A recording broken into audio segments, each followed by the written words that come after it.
Good evening, everyone. Tonight we'll fill you in on UMass's new Chief of Police. And later, we'll tell you about the unfortunate safety inspection at the Hampshire County Jail. Thanks for tuning in. I'm Hannah Browne. And I'm Izzy Salant, and you're watching UMass News Now.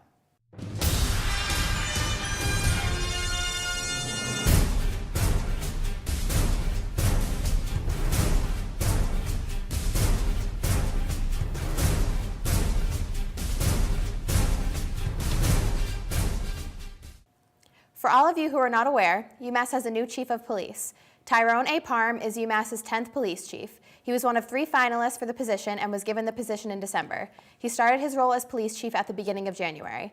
Parham shares that he is excited and looking forward to the new job. Parham is said to be sworn in this Friday at 1 p.m. at the Umnn Center. From all of us here at UMass News Now, welcome to the UMass Amherst community.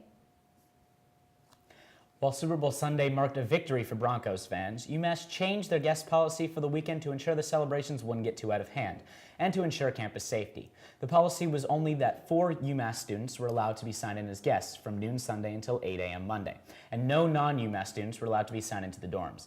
This policy was adjusted from last year when the Patriots were in the Super Bowl. All guests were banned from dorms from noon Sunday until noon Monday.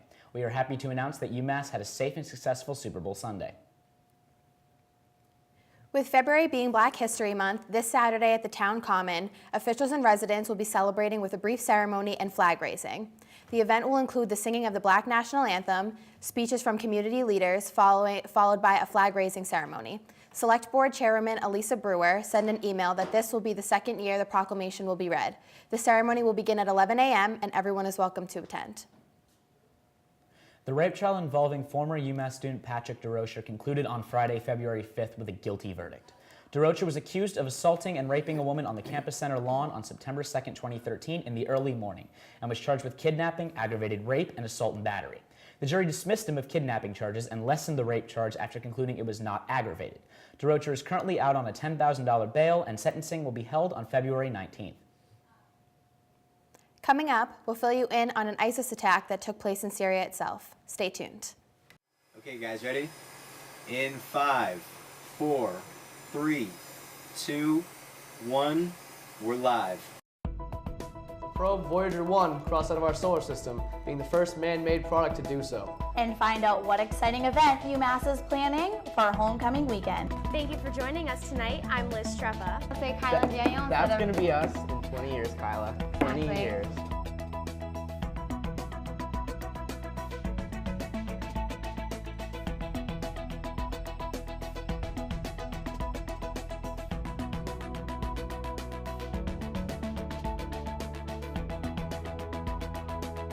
If students don't start returning the locks and towels that they borrow, they might soon be locked out of free rentals.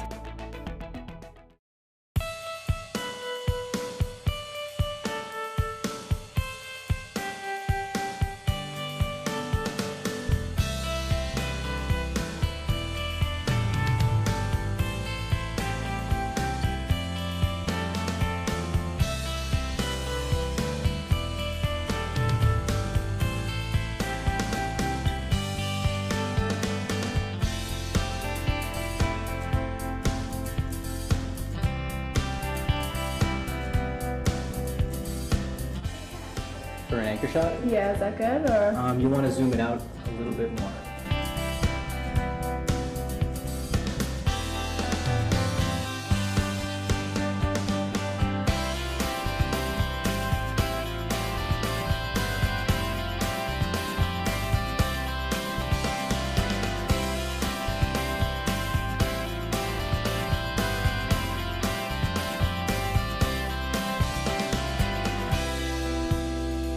For more news updates around campus, like us on Facebook and follow us on Twitter. Until next week, have a good night, UMass.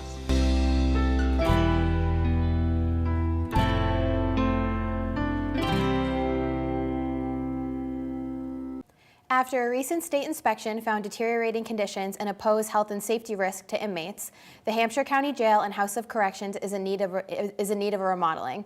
According to the deputy superintendent, it's a 28-year-old building that was designed for 5 years. It was after a December report done by the Department of Public Health. There were over 200 health and sanitation violations, including the ones that existed back during the May 2015 inspection. Problems included rotting wall studs, floor joists, section of the floors and walls cracking and separating, peeling paint, soap scum, and many other issues. With that being said, the Department of Capital Asset Management and Maintenance is working with them to refurbish the building and to eliminate the code violations. Monday, February 8th marked the Chinese New Year, which is the year of the monkey. To celebrate, all UMass dining commons had Chinese cultural food from 5 to 9 p.m. and were decorated for the celebration. To add to the festivities, there were also performances representing traditional Chinese culture, including dragon dances. It was a celebration you did not want to miss out on. ISIS recently claimed responsibility for a terrorist attack that occurred in Syria on Tuesday, February 9th, through various media channels.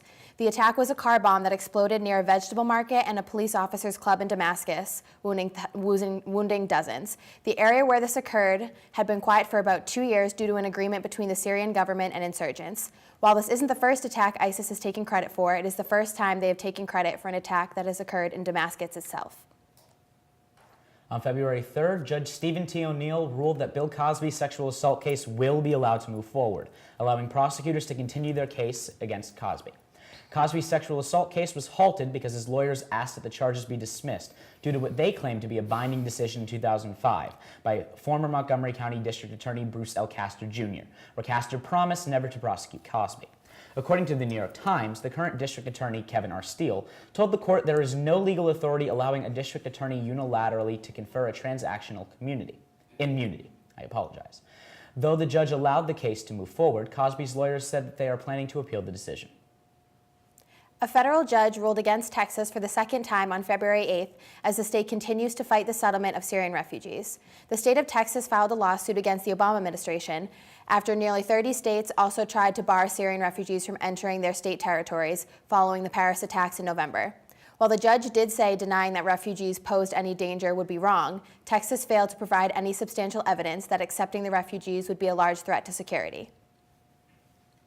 And that concludes tonight's newscast. Be sure to tune in at the same time next week for all the latest local headlines and groundbreaking news. I'm Izzy Salant. And I'm Hannah Browne. Thanks for watching UMass News Now. Have a great night.